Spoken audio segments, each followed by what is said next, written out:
Prezados irmãos, distintas irmãs, bom dia, que Jesus nos abençoe, nos ampare e nos inspire na data de hoje, que para nós é de grande alegria, tendo em vista que estamos aqui na expectativa de lançarmos mais um livro da Lavra Mediúnica de Chico Xavier. Precisamente o Depois da Travessia, o de número 467, que até hoje foram publicados em nosso país sobre a doutrina dos espíritos. Que obra fantástica, não é, gente? 467 livros até hoje publicados. A gente mesmo se espanta, mesmo conhecendo, convivendo com Chico, a gente fica pensando como esse homem conseguiu trabalhar tanto e se dedicar tanto à doutrina dos Espíritos e ao Evangelho de Jesus. Nós tivemos a alegria de conhecê-lo há 32 anos atrás, na cidade de São Paulo, e desde então desenvolvemos com ele uma grande amizade, uma grande proximidade, e tendo em vista as ligações de família de Pedro Leopoldo, sua cidade natal, com minha família materna, nós sempre, desde o início, ficamos preocupados em retribuir o tanto que Chico Xavier representou para a nossa família. E a partir de 1983, portanto há 30 anos atrás, decidimos que a forma nossa de retribuição a ele seria trabalharmos na edição de livros, especialmente livros da sua Lavra Mediúnica. Em 1984, publicamos o primeiro livro, reunindo mensagens familiares, que se chama Bastão de Arrimo. E, desde então, dentro da União Espírita Mineira, publicamos, naquela ocasião, na década de 80 e 90, 12 livros, sendo 10 da Lavra Mediúnica de Chico Xavier. Só que nós não imaginávamos que encontraríamos, depois da sua desencarnação, um material muito extenso, muito importante, da primeira época de sua mediunidade, que foi justamente na cidade de Pedro Leopoldo, e mais especificamente no local onde ele trabalhou, que é a Fazenda Modelo. Aí nós estamos vendo um retrato da Fazenda Modelo na ocasião da década de 30 e 40, onde residia a família de Dr. Rômulo Joviano. Dr. Rômulo e sua esposa, Dona Maria, eles chefiavam naturalmente a Fazenda Modelo, onde Chico Xavier era o funcionário. E logo depois que Chico partiu, nós tivemos a alegria de conhecer a filha deste casal, Dona Wanda Amorim Joviano, que nos convidou a conhecer esse material inédito da sua psicografia, porque o Chico tinha a frequência nesta casa da família Joviano, ele participava 2 vezes por semana, vocês imaginem só, 2 vezes por semana, às terças e quartas-feiras, à noite, após o serviço, ele participava do culto do Evangelho no lar da família de Dr. Rômulo Joviano. E neste culto do Evangelho no lar, ele psicografava. Isso durou 18 anos, porque começou em 1934 e foi até 1952. Então, um material bastante importante e extenso, um material de 18 anos de psicografias, e Wanda Joviano nos entregou não só os originais manuscritos que hoje estão na posse da casa de Chico Xavier de Pedro Leopoldo, como também os originais datilografados pela família dela, que o Chico psicografava aquelas mensagens no culto do Evangelho no lar da casa deles, e a mãe dela, a avó dela, Dona Maria e Dona Júlia, quando tinham tempo, passavam a limpo aquelas mensagens na datilografia. E a Wanda Joviano, uma pessoa extraordinariamente organizada, metódica. Ao longo desses anos todos, ela separou esse material por espírito comunicante, por ano, com muita organização, tanto os manuscritos, os originais manuscritos de Chico Xavier, quanto também os originais datilografados por sua família. E ela ia ao Uberaba conversar com Chico para dar divulgação, para entregar ao Chico o material. Ele falava com ela: não, Wanda, ainda não está na hora disso, não. Isso vai ser divulgado mais à frente. Vamos aguardar o tempo. No momento oportuno, você vai saber o que fazer com este material.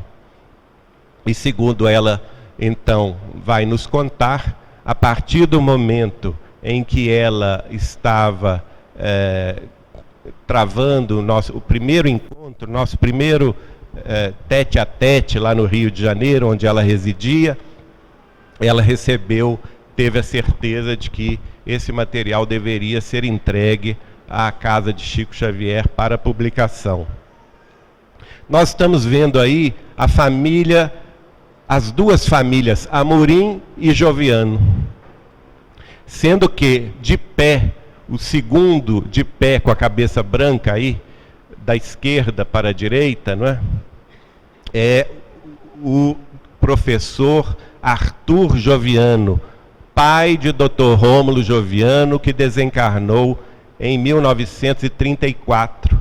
E mais tarde, 8 meses depois, em 1935, precisamente no mês de agosto, vai começar a escrever através da mediunidade de Chico Xavier e vai reconhecer-se como sendo o personagem Neio Lúcio do livro 50 anos depois que Emmanuel, àquela ocasião, estava escrevendo. Aí nós vamos ver também de pé o Dr. Rômulo Joviano e sentado no meio a Dona Maria, sua esposa, com o primeiro filhinho. Esta é uma foto de Arthur Joviano, o benfeitor Neio Lúcio, quando ele se encontrava na posição de secretário da Educação do Estado de Minas Gerais, onde promoveu no início do século XX uma grande reforma do ensino, tão bem sucedida que o elevou à condição de alto funcionário do Ministério da Educação no Rio de Janeiro.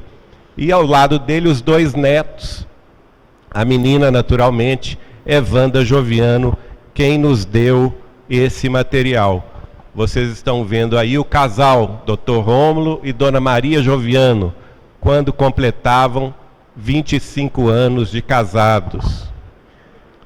E aqui a foto do General Aurélio e Dona Júlia Amorim, com Chico Xavier na Fazenda Modelo. Esses eram os sogros de Dr. Rômulo Joviano, portanto, os pais de Dona Maria Amorim Joviano.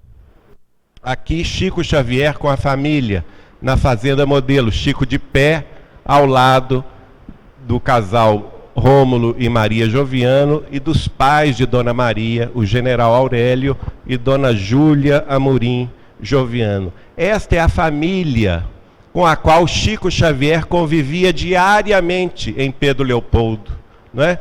Porque essa família residia na Fazenda Modelo. Dr. Rômulo era o chefe da fazenda e, naturalmente, os sogros dele não residiam no Rio de Janeiro, mas estavam sempre de visita em Pedro Leopoldo, né, visitando a filha, os netos e o genro. E Chico, depois do serviço, convivia naturalmente com esta família. Nós vamos iniciando então o tema propriamente dito de nossa abordagem. Nós vamos nos lembrar de um trecho do Evangelho de João, capítulo 14, versículos 1 a 3, que nos lembra uma palavra de Jesus: há muitas moradas na casa de meu Pai, pois me vou para vos preparar o lugar. Desde muitos anos, 2000 anos atrás, nós já tínhamos notícia pelo Cristo que há muitas moradas na casa do Pai. Hoje, dentro da doutrina espírita, nós vamos compreender isso com muita naturalidade. As muitas moradas são, naturalmente, os mundos, os planos espirituais diversos, que variam de acordo com a situação da criatura. E aqui vamos ver, dentro deste livro, depois da travessia, uma mensagem interessante de 5 de março de 1941, que a avó de Dona Maria Joviano vai escrever, a Dona Amélia Amorim. Ela vai dizer: nossos erros e virtudes são nossas bagagens que nos desonram ou dignificam. Então, tudo na essência, a respeito da vida após a morte, vai depender de nós. Não é? Vai depender da nossa bagagem espiritual. Esta bagagem que vai ou nos honorificar pelo bem que houvermos produzido, ou vai nos desonrar pelo mal que tenhamos espalhado. Sempre a psicografia de Chico Xavier a nos instruir e a nos preparar para a grande realidade espiritual. Nós separamos a primeira parte do livro, ela diz respeito exatamente a mensagens de espíritos diversos que se manifestaram através de Chico Xavier neste culto do Evangelho no lar da família Joviano, durante este período de 18 anos, de 1934 a 1952. Inicialmente publicamos as mensagens de Neio Lúcio, que foram reunidas na trilogia Sementeira de Luz, Sementeira de Paz e Colheita do Bem. Publicamos também as mensagens do Espírito de Emmanuel, ou Emmanuel, como queiram, reunidas no livro Deus Conosco e Iluminuras. Publicamos também as mensagens dos militares no além, que são muito interessantes, porque o general Aurélio de Amorim era militar, não é? Chefiava no Rio de Janeiro a congregação da Cruz dos Militares, e sendo avô de Dona Wanda Joviano, ele tinha naturalmente ligações muito amplas com a vida militar, e vários daqueles generais, marechais do início do século XX ou mesmo do século XIX, que haviam participado da Guerra do Paraguai, escreveram através de Chico Xavier. E por ocasião de um dos encontros dos amigos de Chico Xavier em Uberaba, lançamos o livro Militares no Além, muito interessante também. Todo este material, repito, nós temos os originais inéditos, manuscritos, na letra de Chico Xavier, e os originais datilografados pela família Joviano. Este último livro, o Depois da Travessia, vai reunir então aquelas outras mensagens de espíritos comuns, espíritos em sofrimento, espíritos em condição mediana, ou também espíritos já mais elevados, que tiveram uma vida mais digna e encontraram no além o fruto de seus esforços e de seus sacrifícios no bem. Inicialmente nós vamos ver aqueles espíritos que tiveram mais dificuldade. Por exemplo, o espírito de Abel Macedo, que em 8 de novembro de 1939 vai escrever através do Chico: agora venho fazendo penosa recapitulação de todas as oportunidades perdidas pela minha própria imprevidência, a fim de analisar os rigores do meu futuro. Essas mensagens são alertas para todos nós, não é mesmo? Porque nós precisamos estar em guarda contra as nossas próprias imperfeições. O espírito de Virgílio Machado, que foi conhecido empresário da região de Belo Horizonte, não é? Ao desencarnar, vai escrever através de Chico Xavier em 13 de dezembro de 1939: A morte é uma viagem que nos é imposta por Deus e para a qual o homem do mundo nunca está preparado.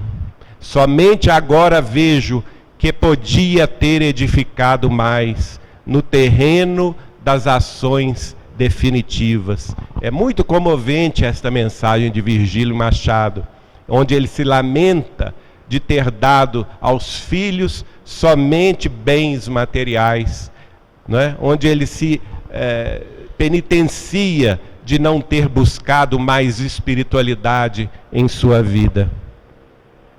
Vamos ver também o espírito de um caluniador, que é amparado pelo culto do Evangelho no lar da família Joviano. Dr. Rômulo Joviano havia conhecido este indivíduo quando ele trabalhara na Fazenda Modelo de Londrina, no Paraná. E em 24 de março de 1938, o Gustavo Dutra vai se lamentar através de Chico Xavier, escrevendo: pago caro a ambição da vida terrestre. Meu algoz é a minha própria consciência. Sou o triste fantasma da verdade.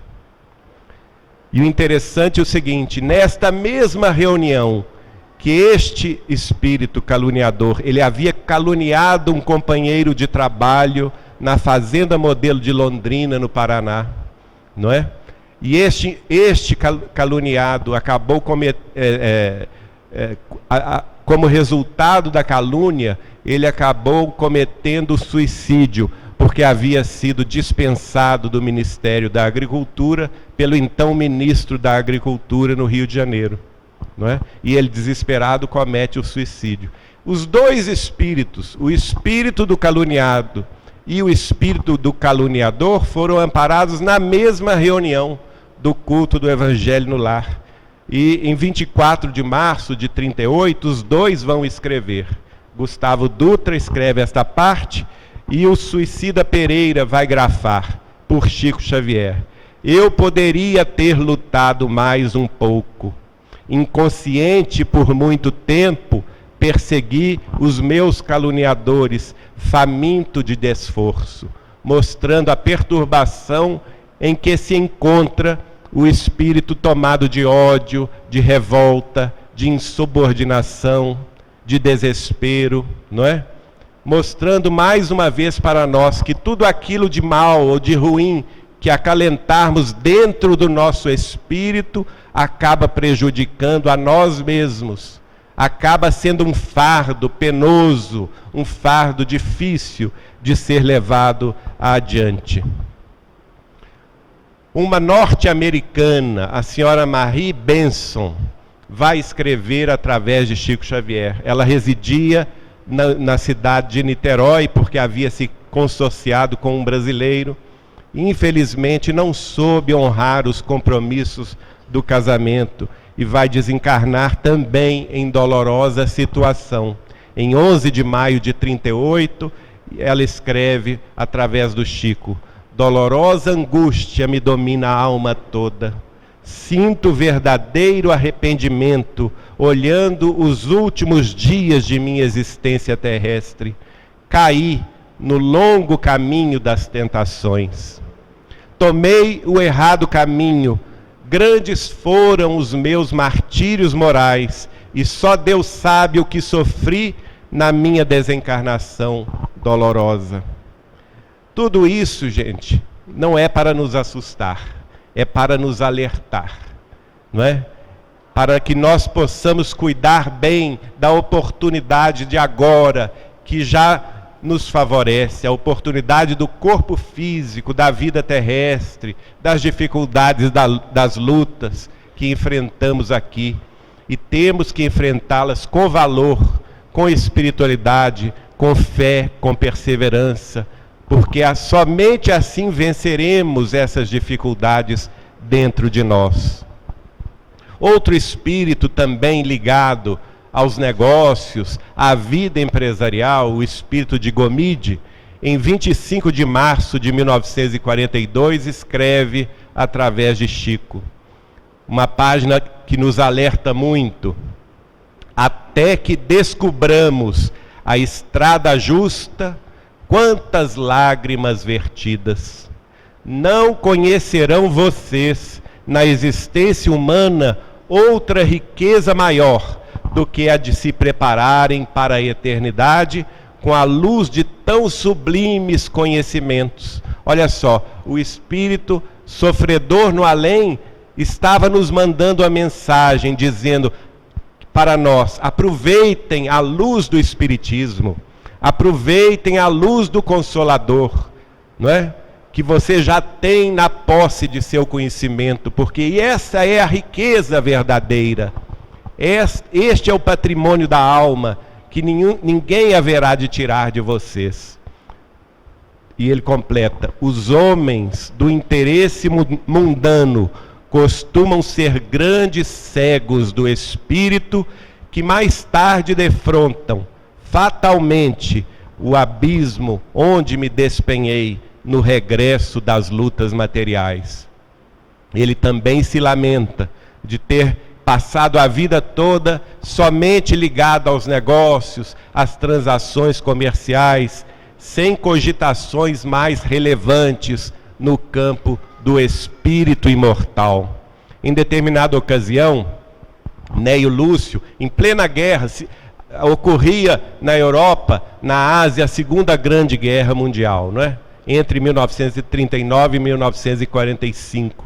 E Neio Lúcio vai escrever através de Chico uma página que eu gosto muito, que está lá em Sementeira de Luz. Ele vai dizer assim: graças a Deus, já não nos dirigimos mais ao homem e à mulher matéria que vão morrer, que vão deixar o corpo na campa, mas sim nos dirigimos ao homem e à mulher imortais, que vão vencer a morte e transpor os séculos. Esta é a grande mensagem do Espiritismo, do Consolador. A mensagem dirigida a todos nós como espíritos eternos, como espíritos imortais que somos, que vamos vencer todo tipo de dificuldade, todo tipo de luta, transpor os umbrais da morte e enfrentar os séculos de progresso e ascensão. Dona Júlia Amália da Silva Pego, que era avó de Dona Maria Joviano, portanto bisavó de Wanda Joviano, ela foi uma criatura muito apegada às tradições católicas, não é? No Rio de Janeiro, ela vivia no Rio de Janeiro.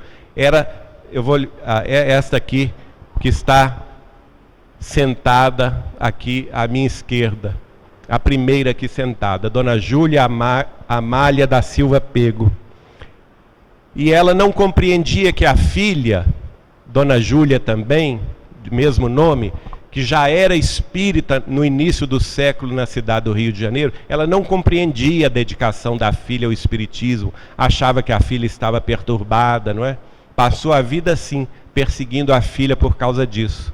E depois, ao desencarnar, ela vai escrever através do Chico sobre a desilusão dela. Ela diz isso no dia 17 de maio de 1939. Aqui, se muito me desiludi, também muito expiei pela minha prisão nas futilidades da época em matéria de religião e de crença. Aqui venho colher o fruto amargo de minha imprevidência espiritual.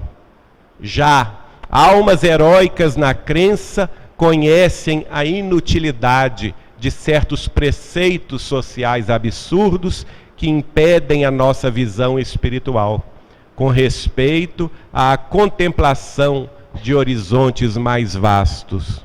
Meu objetivo tem um fim útil, quer dizer, o objetivo dela de escrever e contar da sua desdita tem um fim útil, o fim de nos alertar, não é? E ela diz assim: o fim útil de despertar no coração dos presentes o desejo cada vez mais intenso de progredir no terreno do conhecimento espiritual. A vida terrena é essa preparação laboriosa para o infinito. Olha que conceito magnífico, né? O que aprendizado estamos tendo com Dona Júlia, Júlia Pego, da Silva Pego. A vida terrena é uma preparação nossa para a vida do infinito, uma preparação laboriosa para o amanhã. Portanto, é ela aqui sentada na Fazenda Modelo, antes de desencarnar, um pouco antes de desencarnar, é a primeira que está sentada ao lado da neta, que está no centro, e a outra filha, a filha dela, a mãe de Dona Maria, que está na outra ponta. Ela ainda vai escrever no dia 20 de novembro de 1935. Não há na Terra algo que traduza a intensidade dos sentimentos purificados nas grandes verdades que a morte nos oferece dentro de suas sagradas revelações. A aventura real é compreendermos a solução dos problemas da vida dentro da solidariedade e da fraternidade salvadoras. Do lado de cá, ou seja, no mundo espiritual, avulta ao espírito a necessidade do cumprimento dos deveres cristãos e nos vem um grande desalento por não tê-los cumprido na vida física. Também uma mensagem de alerta, mostrando para nós a nossa grande responsabilidade diante das tarefas da fraternidade, da espiritualidade. E quando não as cumprimos, fatalmente, iremos nos desiludir muito na vida espiritual. Este outro espírito, que foi grande amiga da família Joviano no Rio de Janeiro, a senhora Marta Pernambuco, não é? Ela vai escrever também sobre a sua própria desencarnação. Dia 29 de maio de 1940, ela escreve: logo depois que me reconheci fora do corpo material, e isso depois de tristes padecimentos, levaram-me a um grande centro espiritual de socorro, onde fui acolhida na Santa Casa de Misericórdia ou na Pro Matre. Depois fui conduzida a um agrupamento de trabalho espiritual. E lá mesmo na mensagem ela conta quem a amparou no mundo espiritual, e na realidade essa é até uma bem-aventurada, foi o Espírito de Emmanuel. O Espírito de Emmanuel é quem vai recebê-la na desencarnação e encaminhá-la para este centro espiritual de socorro, que ela compara a uma Santa Casa de Misericórdia no além, não é? Mostrando para nós o trabalho espiritual daqueles benfeitores do bem em assistir os companheiros que desencarnam e que precisam de maiores apoios, maior esclarecimento. Este trecho tiramos do livro Sementeira de Luz, de autoria de Neio Lúcio, que é o nosso caro professor Arthur Joviano. E ele vai dizer assim, isso é uma palavra muito símbolo, né? Um trecho muito símbolo para todos nós a respeito da vida espiritual. O além-túmulo não é região privilegiada dos que sabem fazer formosas orações, e sim a zona para a qual a vida se transfere com seus cuidados e bênçãos, preocupações e alegrias, lutas e tréguas, risos e esperanças, onde a alma, insaciável obreira de Deus, prossegue amando e trabalhando, enriquecendo a si mesmo e atendendo ao próximo. Ou seja, a vida além-túmulo é a continuidade do trabalho de aperfeiçoamento moral, espiritual, intelecto-cultural de todos nós. Já Emmanuel, no livro Deus Conosco, nós também destacamos esse trecho. Ele vai dizer, pela psicografia de Chico, na Fazenda Modelo da família Joviano, no culto do Evangelho no Lar, em 11 de abril de 1945. Nem céu, nem mundos felizes imediatos, mas nós mesmos, com as nossas virtudes e defeitos, edificações e deficiências, bracejando nas águas da luta universal por nos fazermos dignos do Pai que nos deu a vida. A vida tem esse dom, não é? Essa questão de nos dar a experiência, para que aprendamos com a experiência. Isto é muito importante. Na segunda parte deste livro, Deus Conosco, nós vamos reunir as mensagens até então inéditas, recebidas por Chico Xavier no Grupo Espírita da Prece, em Uberaba, de sua própria irmã, Dona Maria Luísa Xavier, né? A irmã de Chico Xavier, com quem ele era mais ligado de todos os irmãos e irmãs dele. Dona Luísa era aquela por quem o Chico tinha a maior devoção, o maior sentimento. Ela residiu a vida inteira na cidade de Pedro Leopoldo, cidade natal dela, não é? Mas com uma curiosidade, quem não conhece a história da família, especialmente de Dona Luísa, muito embora o Chico fosse esse médium espírita, esse homem extraordinário, dedicado ao espiritismo, a vida inteira Dona Luísa foi católica, apostólica, romana. Ela nunca abraçou o espiritismo como fé. E ela desencarna em 1984, e a partir do ano seguinte, 85, vai escrever várias mensagens através do próprio irmão, que nós reunimos todas neste livro, Depois da Travessia, que contém a outra parte do arquivo que possuímos na casa de Chico Xavier de Pedro Leopoldo, que é o arquivo pessoal do próprio Chico, não é?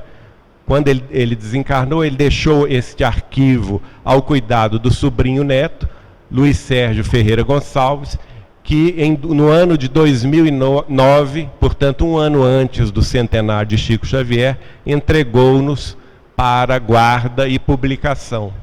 Dentre este arquivo já publicamos o primeiro livro de Chico Xavier, manuscrito, mostrando para o público o manuscrito de Chico da primeira época de sua mediunidade, e outros livros também. E agora estamos trazendo a público as mensagens de Dona Luísa. E é muito interessante porque ela vai dizer que ela vai ser recebida numa cidade católica, uma cidade espiritual, no mundo espiritual, de tradição católica, onde existem padres, onde existem os santos da sua devoção, não é? Muito interessante as revelações da irmã de Chico Xavier através do próprio Chico. Ela vai dizer, por exemplo, essa frase que eu gosto muito: as mágoas revelam peso nocivo à vida íntima para quem desencarna. Então é melhor nos livrarmos das mágoas por aqui, porque caso contrário, elas vão funcionar como peso específico, segurando o nosso espírito às tramas da terra. E também vai revelar coisas belas, como por exemplo, certos perfumes de flores naturais nas cidades do além, que valem por preciosos alimentos. Olha que curiosidade, não é? Certos perfumes de flores que valem lá no mundo espiritual por preciosos alimentos. Aqui estamos vendo uma foto de Chico com Dona Luísa, um pouco antes dela desencarnar, não é? Ela está aqui na cidade, ela residia e viveu a vida inteira na cidade de Pedro Leopoldo. A visão dos espíritos iluminados é bem mais ampla, não é? Até aqui nós tratamos dos espíritos que desencarnaram com problemas, com situações de desequilíbrio, ou então espíritos de condição mediana, que não eram nem iluminados, não tiveram uma vida de dedicação ao bem, mas também não tinham comprometimentos espirituais maiores, a não ser com o próprio espírito. Agora vamos trazer noções de espíritos que se manifestavam naquelas reuniões, mas que já tinham um cabedal moral não é, um cabedal espiritual relevante que o sustentaram no além em planos mais elevados. Um deles é de uma jovem moça desencarnada no Rio de Janeiro. Ela teve na cozinha de sua casa, o gás explodiu e ela desencarnou nessa situação. Ela chamava-se Helena Maia. Era muito amiga da família Joviano, que residia no Rio de Janeiro, não é? Muito ligada aos Joviano, que residiam na cidade do Rio de Janeiro na ocasião. Em 10 de novembro de 1933, ela vai escrever: as ilusões de menina, os sonhos da juventude não me abandonaram nos primeiros tempos em minha existência além-túmulo.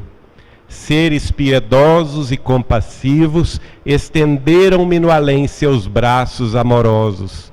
Tenho agora atribuições e deveres junto de um estabelecimento destinado à manutenção das orfanzinhas terrenas.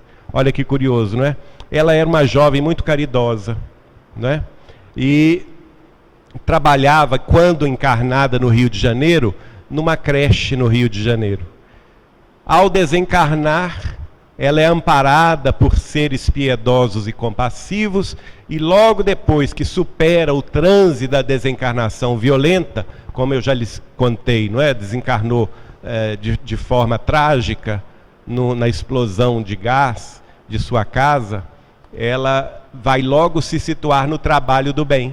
Ela vai logo se situar numa instituição espiritual de amparo aos órfãos terrenos, mostrando que nós encontraremos no mundo do além, no fundo, aquilo que nós já fazemos aqui. Por isso que nós precisamos cuidar do hoje, do agora, cuidar dos trabalhos espirituais, né? Nos ligar à caridade, à fraternidade, porque é isso que vai nos sustentar mais adiante. E ela vai dizer: para nós, igualmente existem seres e irradiações invisíveis e intangíveis, porquanto o plano de nossos conhecimentos ainda é relativo. Vocês não imaginam como trabalhamos neste outro lado da vida. O nosso meio representa mais uma continuação do planeta. Aqui ainda necessitamos de alimentos e muitas outras coisas características da natureza humana. Temos aqui as escolas de mensageiros. Nossos chefes espirituais colocam-se em contato com seus mentores das alturas através de processos espirituais, como letras e sinais luminosos no éter atmosférico, muito acima da mesquinhez das possibilidades de visão e entendimentos humanos, mostrando, não é, que os planos se sucedem, que mesmo desencarnada, num plano considerado de equilíbrio espiritual, não é, de bênçãos, lá para ela também haviam planos ainda invisíveis e seres invisíveis que os amparavam do mais além. Já a Dona Engrácia Ferreira, extraordinário espírito este de Dona Engrácia Ferreira, ela era tia-avó de Dona Maria Joviano, portanto tia bisavó de Wanda Joviano, né? Irmã da bisavó de Wanda Joviano. E Dona Engrácia Ferreira foi uma pioneira no trabalho com os cegos no Rio de Janeiro. Ela foi uma das fundadoras do Instituto Benjamin Constant, lá na Praia da Urca, lá na região da Urca, no Rio de Janeiro, que começou a traduzir, o pioneirismo de traduzir os livros ao idioma braille, para que os cegos pudessem ter condição de ler, de ter instrução, não é? E ela foi dedicada servidora do bem, do amparo espiritual aos cegos, quando encarnada ainda. E ao desencarnar, manifesta-se ela pela extraordinária psicografia de Chico Xavier. E a partir de 1 de junho de 1938, vai escrever longas e belas, instrutivas mensagens sobre a vida além-túmulo. Este trecho que nós destacamos revela o seu interior. E ela diz assim: o que subsiste é a fé em Deus, o amor praticado e sentido, o bem que se plantou pelos caminhos escabrosos, cujas sementeiras medram e se desenvolvem nas claridades do mundo espiritual. Há um complexo de emoções sublimadas que constituem o estado contínuo das almas de consciência retilínea. A palavra amiga, o sorriso confortador, a gota de remédio, o pedaço de pão, são células da árvore do bem, cuja sombra frondosa vos guarda no céu, distante do calor dissolvente das paixões terrestres. Continuo eu trabalhando em favor dos menos favorecidos. Tenho aqui operado agora numa grande e abençoada escola, onde são recebidos os que desencarnaram na terra, na cegueira da vida terrestre. A nossa escola recebe os cegos pacientes e generosos, os que foram crentes e cheios de fé, dotando-lhes novamente com os sagrados dons da vista. Observamos cenas comovedoras de risos e lágrimas, misturados às mais santificadas emoções daqueles que recobram a visão no além.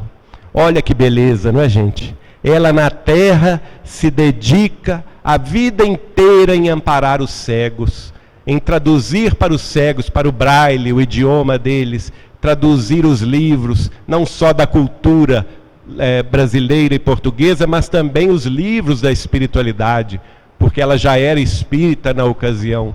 E quando desencarna, recebe a missão, recebe o trabalho de continuar amparando os cegos no além, numa outra instituição, num outro plano existencial, em que aqueles cegos pacientes, crentes em Deus, conformados com a aprovação, ao desencarnarem, são lá recebidos, amparados para recobrarem a visão, recobrarem os dons da vista. Que emoção, não é? Como ela nos transmite a beleza desse trabalho. Helena Maia, em 27 de março de 45, vai dizer também: reconhecerão vocês a sublimidade do ministério espiritual e observarão como é enorme a aventura de quem sabe semear no coração dos semelhantes os princípios do Cristo. Sempre a noção, o entusiasmo, o ensinamento através da mediunidade de Chico Xavier, que precisamos hoje, agora, no corpo físico ainda, nos dedicar ao ministério do Cristo, nos dedicar à espiritualidade, nos dedicar à consolação dos semelhantes, à fraternidade legítima, para que possamos, por nossa vez, nos equilibrar com os nossos desenganos, os nossos erros, vencendo a nós mesmos no difícil processo da reforma íntima. Isto é que vale na vida. Dona Amélia Amorim, bisavó de Wanda, não é? Joviano, vai escrever: nós vimos de longe, de séculos remotíssimos, em quedas e levantamentos incessantes. Todo bem é uma claridade que não morrerá.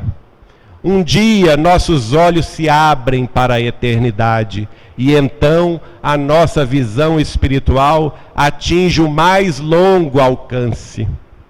Os laços, os elos sacrossantos que nos unem ecoam de muito longe e as dores do pretérito devem nos estimular as esperanças para o porvir. Ela já mostrando aí muito mais equilíbrio do que aqueles primeiros tempos de desilusão, quando ela se vê no além. Esta mensagem é de 5 de março de 1941. Ela aí já reconhecendo os valores da imortalidade, não é? Mas é do espírito de Lésio Munácio que nós vamos reconhecer nesse acervo de mensagens que Chico Xavier recebia lá na Fazenda Modelo, talvez a mensagem mais bela, pelo menos na minha opinião.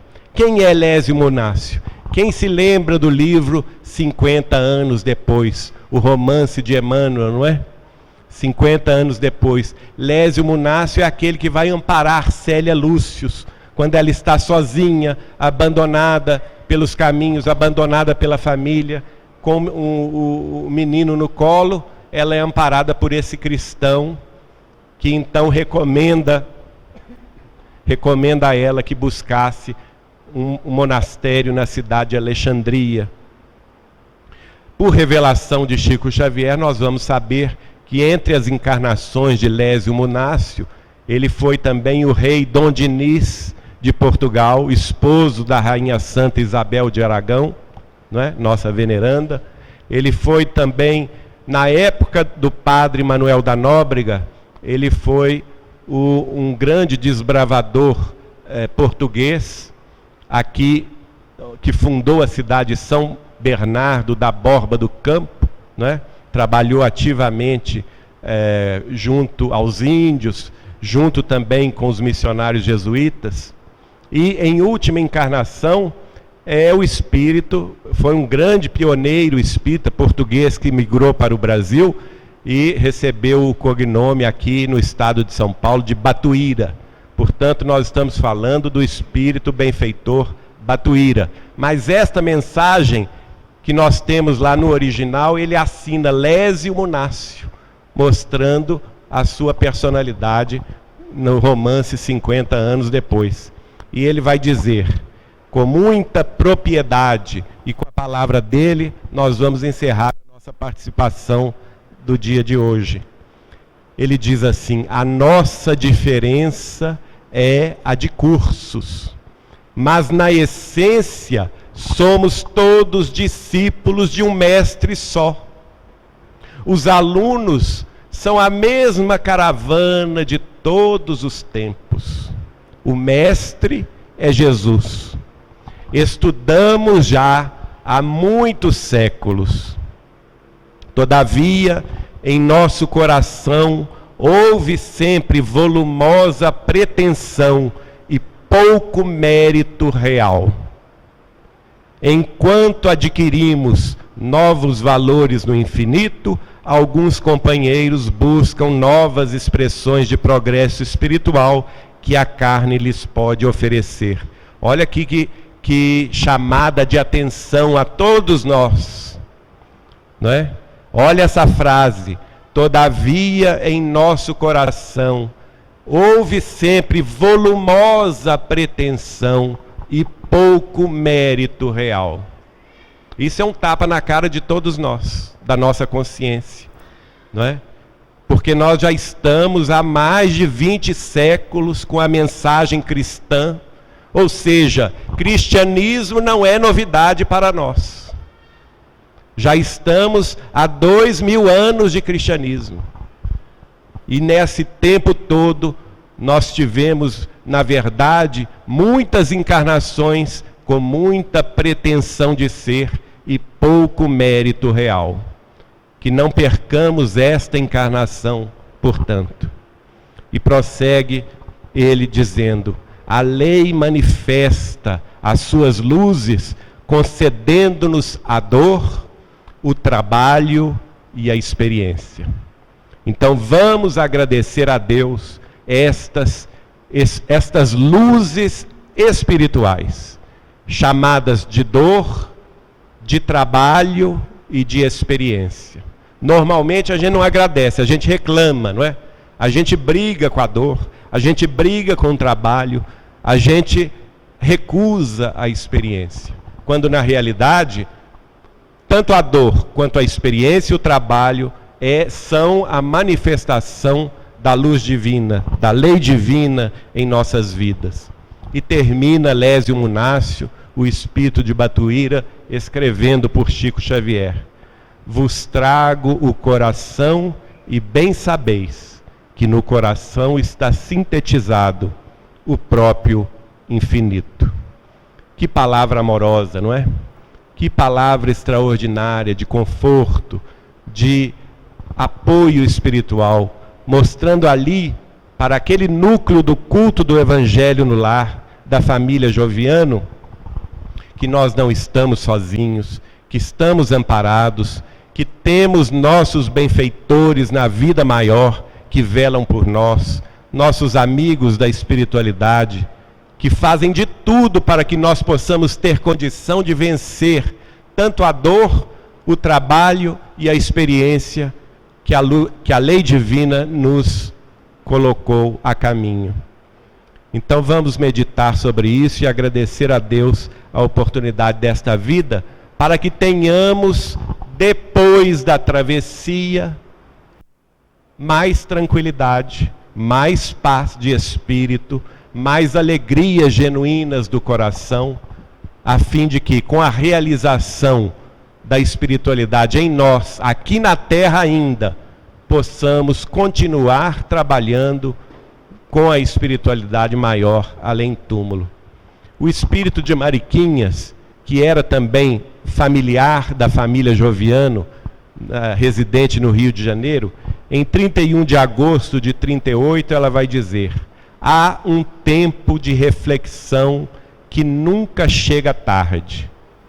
Este é o espírito deste livro, é o espírito de trazer para nós esse tempo de reflexão.